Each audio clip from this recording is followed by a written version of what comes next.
Soon he reached the edge of the forest in which Bakasura lived. It was a hot summer day and Bhim was tired and hungry. I think I will bathe in the river and cool myself, he thought. The water was cool and refreshing, and Bhim had a good swim.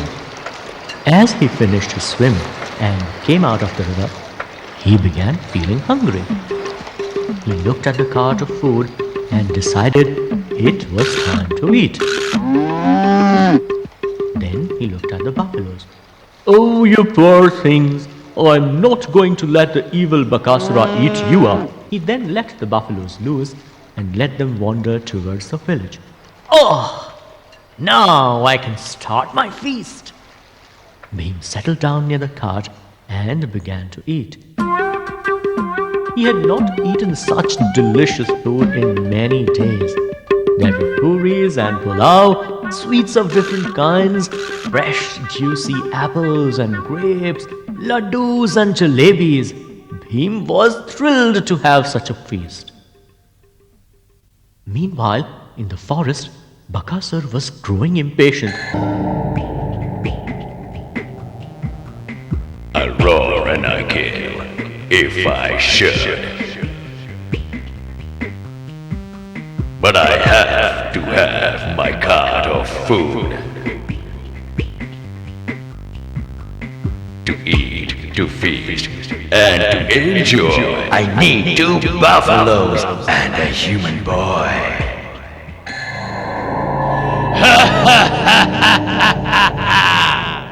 Why have those measly villagers not sent the food yet?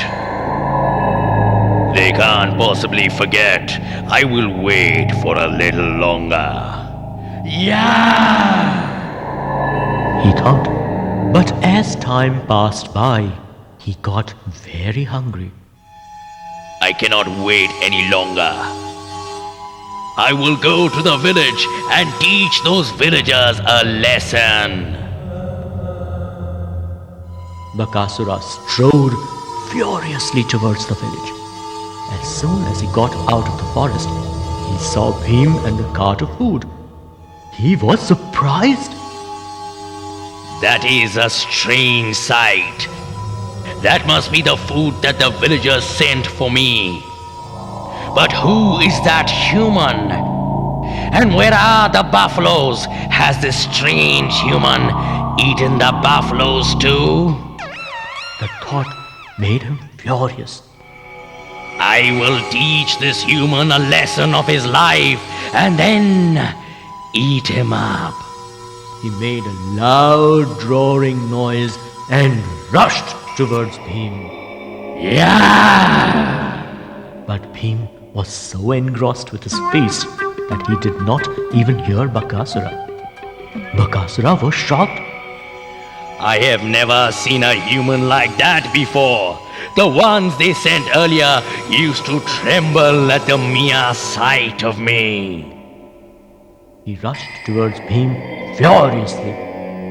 Who are you and what do you think you are doing? Bakasura's loud voice made the earth shake. These are the best jalebis I have eaten in a long time, said Bhima, totally ignoring Bakasura. Bakasura became wild with anger. He rushed towards Bhima and started beating him on his back with all his might. That feels like a good massage. Today is my lucky day. Such delicious food and then a good massage. Could you massage a little on the neck, please? Said Bhima, eating continuously. This enraged Bakasura even further. He uprooted a tree and started bashing Bhim with it.